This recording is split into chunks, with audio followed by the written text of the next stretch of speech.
Dev, nessa aula aqui a gente vai fazer a configuração do ESLint no nosso projeto. Ele vai garantir uma boa qualidade do nosso código e alguns padrões, como ponto e vírgula, espaçamento, quebras de linha e várias coisas nesse sentido.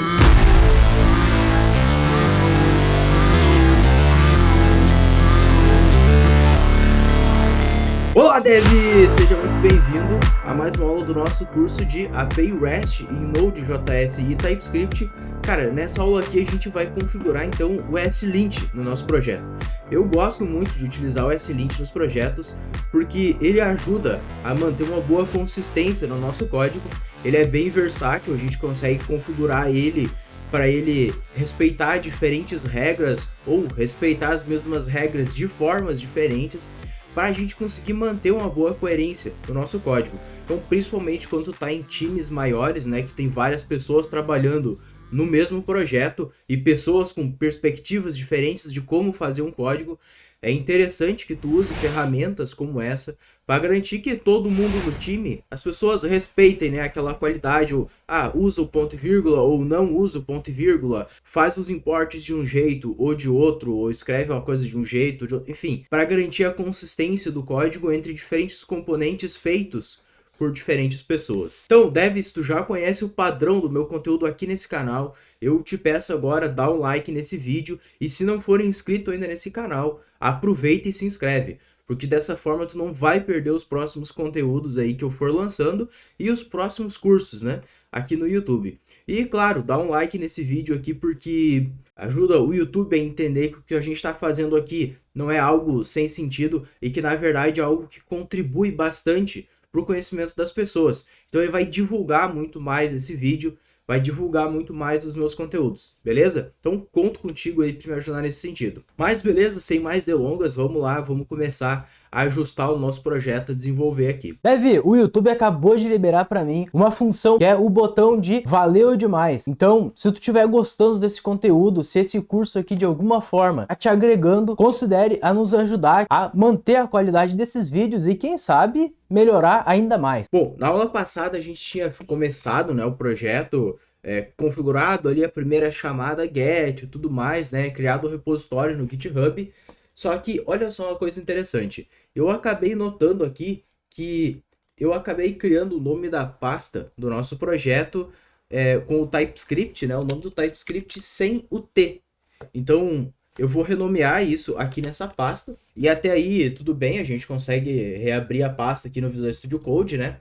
Só que o problema da coisa aqui é o seguinte, que eu acabei mandando o repositório, né? Eu acabei nomeando o repositório lá no GitHub também sem o T no final. Então o que que eu vou fazer? Eu vou lá no meu GitHub e eu vou alterar também o nome do projeto, vou alterar junto com vocês para ver o que que precisa fazer quando a gente altera o nome do repositório lá no GitHub. Então, olha só, o que que eu vou fazer? Eu vou abrir aqui o meu GitHub, deixa eu pegar o navegador aqui, vou abrir na aba de repositórios e aí eu já vou encontrar aqui, ó, o nosso projeto sem o T no final, é esse cara aqui. Então o que que eu vou fazer, ó, aqui nas settings do repositório eu consigo vir, ó, e renomear o repositório, colocar então o T no final. E aí ele diz que o repositório ainda está disponível, né? Esse nome de repositório ainda está disponível para mim utilizar. Então, ó, eu vou clicar em rename e fechou. Ele já renomeou o repositório, super rápido, bem tranquilo.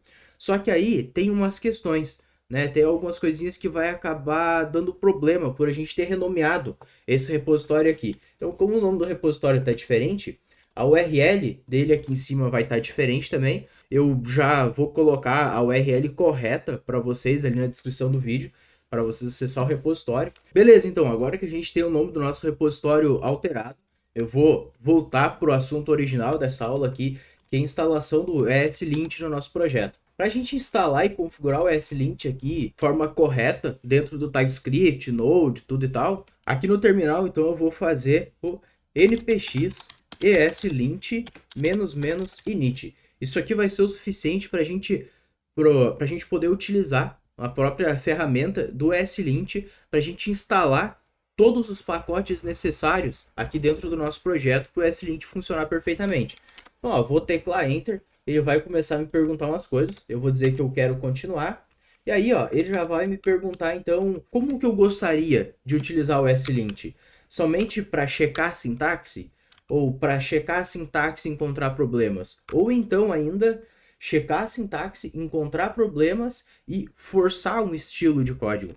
Eu vou nessa última opção aqui, tá? Porque eu quero exatamente fazer isso. Eu quero garantir que o dev utilize, por exemplo, um ponto e vírgula. Eu quero garantir que tenha duas unidades de espaço na indentação, esse tipo de coisa, né? Então eu quero garantir isso aí, eu vou usar essa parte aqui. Então, que tipo de módulos eu quero utilizar? Eu quero utilizar o import export ou o required export? Então eu vou utilizar o import export, né, que a gente está usando o TypeScript, é mais simples. E aí ele pergunta, qual framework eu quero utilizar no projeto? Eu não quero utilizar nenhum desses, né? Não é nem o React e nem Vue, porque esses não são projetos front-end. Aí eu quero usar o TypeScript no projeto? É claro que sim, né? A gente está querendo utilizar o TypeScript ali e o projeto ele vai ser utilizado no navegador ou no Node. No Node onde a gente vai estar executando, né? Então é no Node. Eu aperto espaço aqui e uso as setas para mover o foco entre as opções e o espaço para selecionar. Selecionei o Node, teclei Enter. Então aqui ele está perguntando como é que eu gostaria de definir o estilo do meu projeto, né? Aquelas configurações ali, tipo ponto e vírgula, quebras de linha, esse tipo de coisa. Então eu quero, na verdade, responder questões sobre como o meu estilo tem que ser, né? Porque eu gosto de usar umas coisinhas específicas ali, não gosto de seguir o popular, tá? Mas se tu quiser, fica à vontade, daí ele já vai parar de te perguntar, de fazer perguntas aqui e vai instalar tudo já que tu precisa. Quero responder perguntas, e aqui ele está perguntando como que eu quero armazenar as configurações do SLint. Eu vou escolher JSON, porque fica mais simples aqui para mim. Ele inclusive fornece às vezes um autocomplete, coisas nesse sentido. Então vou escolher JSON. Então ele está me perguntando agora, como é que é a indentação do meu código? Quero usar um tab ou quero usar espaços, né? Para colocar a indentação no código. Quero usar espaços. Que tipo de quotes, quando eu quero definir uma string, como é que eu quero usar? Eu quero usar double quote ou single quote, né? Que é aspas duplas ou aspas simples. Eu vou utilizar, vou dizer que eu quero utilizar aspas simples. E aqui qual é que é o padrão das quebras de linha, né? Do final das linhas. Eu vou dizer que eu quero utilizar o Unix, porque ele é mais comum.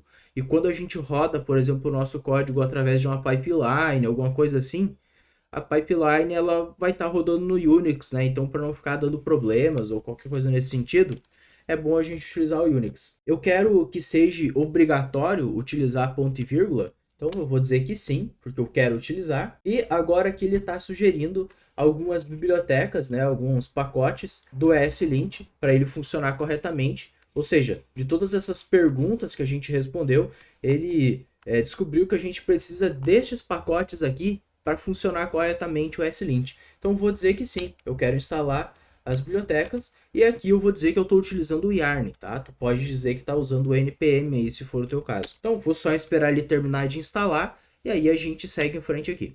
Beleza, Dev, ele terminou de instalar então o ESLint no nosso projeto. Ele já criou o arquivo aqui. Eu vou fechar o terminal. Ó, a gente pode vir aqui no package.json. Ele adicionou algumas dev dependencies, ó, para o pacote do ESLint, parser ou próprio ESLint. Veja que ele não adicionou nada como dependência de produção, né? Não faz sentido, é claro. O que mais que ele alterou? Ó? Criou, né, um arquivo para nós aqui que é o ESLint RC e ele também modificou alguma coisa no yarn lock, mas isso aqui não importa pra gente, né? Para o ESLint funcionar corretamente, que talvez para ti não esteja funcionando, tu precisa vir aqui, ó, e procurar a extensão também, ESLint, aqui no Visual Studio Code. Eu esqueci de uma das coisas mais importantes, né? Não adianta só tu ter a configuração do ESLint ali se tu não tiver a extensão instalada. Quer ver? Deixa eu colocar aqui, ó, um tab a mais. Percebe que ele está dando erro. Eu vou vir aqui, ó, eu vou desabilitar a extensão. Ele precisa de um reload. Vamos dar um reload aqui no Visual Studio Code. E aí, olha só, percebe que ele não vai reclamar do erro aqui. Ele tanto faz, não está reclamando. Provavelmente para ti deve estar do mesmo jeito, tá? Então, se é isso o problema, tu vem aqui e instala a extensão do ESLint, tá? Que aí resolve a coisa toda. Aí ele vai começar a respeitar, ele vai ler o arquivo de configuração, né? E vai fazer vai habilitar aqui esse processo todo, né? Percebe que logo ele vai, ó, já começou aqui a reclamar dos erros, né? Vou dar um Alt Shift F aqui, ó, e ele vai identar o código para mim. Bom, deveria identar o código, não identou, vamos só remover o espaço. Então, ó, o que a gente vai dar uma olhada? Vamos dar uma olhada como é que tá o código que a gente fez na aula passada e se a gente vai precisar ajustar alguma coisa dele. Então, ó, a gente dá uma olhada no código, não quebrou nada, não tá reclamando de nada, aparentemente. Dentro do server, olha só, ele já reclamou aqui do server de alguma coisa. Então, olha só, aqui ele está reclamando que ele estava esperando uma indentação de 4 espaços, mas a gente passou só 2. Tá? Então, o que é o problema? Eu gosto de utilizar o espaçamento aqui da indentação, né, só em 2 espaços, mas o S-Lint, por padrão, ele veio 4.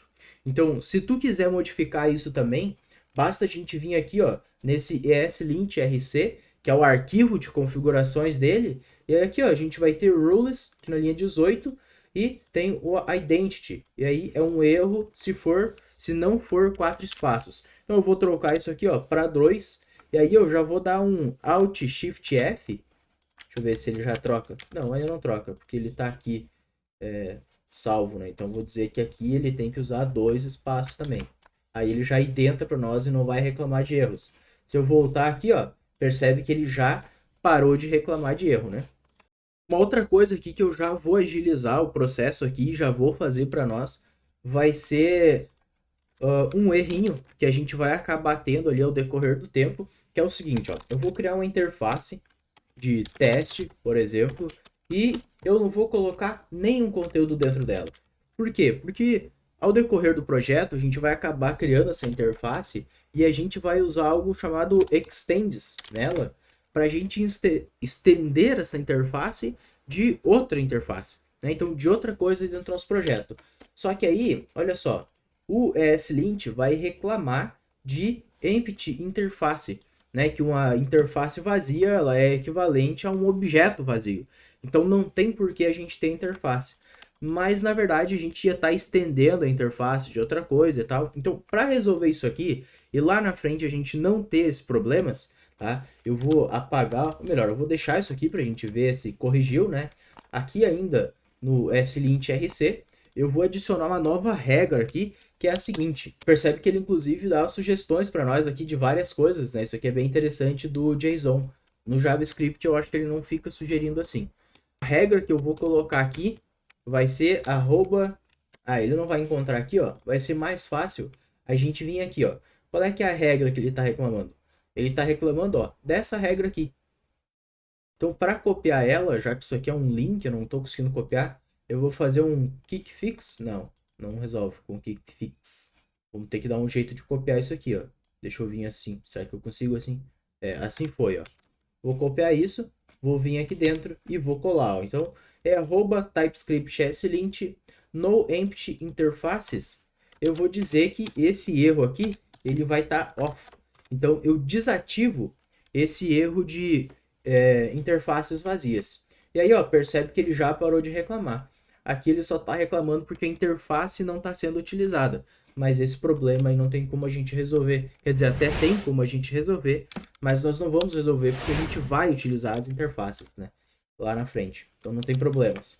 Bom, eu acho que essas configurações aqui do SLint eram essas, por enquanto. Conforme a gente for passando aqui ao longo do projeto e vendo se encontra mais alguma coisa, a gente vem e ajusta aqui no SLint, tá? Mas antes de encerrar, tá? Não sai ainda do vídeo, ainda tem mais uma configuração que a gente vai fazer.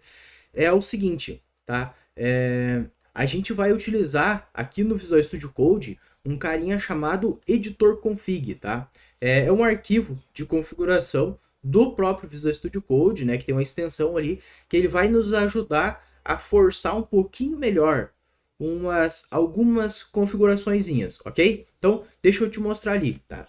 Ah, a propósito, antes de eu te mostrar isso, deixa eu te lembrar de uma coisa. Cara, tu já deu like nesse vídeo e se inscreveu no canal? Então, se tu não fez isso, aproveita esse momento aqui, vai ali e faz, tá? Eu te espero, vai ali e faz, dá o like no vídeo e se inscreve no canal, porque, cara, isso aqui me ajuda demais, me incentiva a produzir muito mais conteúdo, ver que o canal ele tá crescendo, o número de inscritos, né? Porque significa que o conteúdo que eu faço aqui, ele tá te ajudando, né? Ele tá servindo para ti, tá sendo útil de alguma forma. O que eu não quero é ficar aqui no YouTube perdendo tempo, né? Então, se os vídeos, o conteúdo que eu faço aqui não agrega, não é relevante para ti, então tu não dá o like, não se inscreve, né, e tal, porque daí eu sei que eu mudo o contexto, eu vou fazer outra coisa, né, que vai render e que vai ajudar mais pessoas. Então a ideia é essa, se isso aqui tá te ajudando de alguma forma, tudo que eu te peço, nada mais. Dá um like nesse vídeo, se inscreve no canal, é de graça, tá? Não vai perder nada com isso, beleza? Bom, vamos ali então. O que a gente vai fazer? Aqui no Visual Studio Code, a gente consegue instalar uma extensãozinha aqui.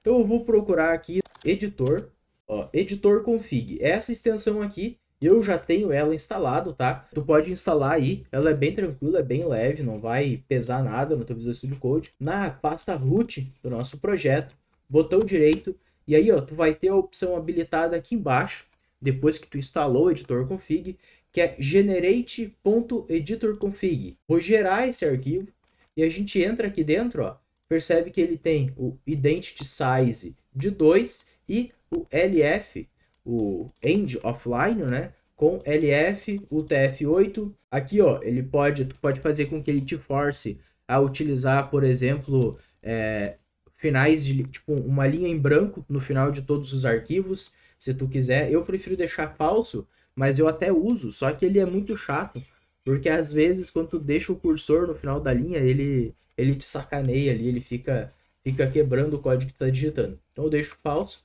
mas eu uso, né, a linha final em branco. E a identity style aqui, ó, com espaços, tá? Isso aqui, o que ele vai fazer por nós? Olha só, quando eu vim aqui, ó, percebe que ele já trocou no Visual Studio Code de 4 para 2 automaticamente. E aí, ó, se eu der o Alt Shift F, ele denta automaticamente, tá? Então, essas configuraçõezinhas aqui é que vai ajudar a gente a manter o padrão e a coerência do código em todos os arquivos do nosso projeto, beleza? Bom, a próxima etapa aqui, depois que tu já deu o like nesse vídeo, né? Eu imagino que tu já tenha feito isso, é a gente vir aqui, ó, na abinha do Git, né, do Source Control, e comitar essas alterações que a gente fez no nosso projeto, tá? Então, eu vou colocar aqui que a gente fez uma feature, colocamos um recurso novo aqui, colocamos configurações de estilo de código, né? Code Style Configs, beleza? Vou comitar essas alterações, já vai estar no GitHub, e aqui embaixo na descrição desse vídeo vai ter o link para tu poder acessar o repositório, acessar esse commit especificamente e verificar se tem alguma coisa diferente aí no teu código que provavelmente tu tá fazendo junto aí comigo, beleza? Dev, foi muito bom te ter aqui comigo de novo. Eu espero que esteja gostando desses conteúdos e a gente se vê na próxima aí. Valeu!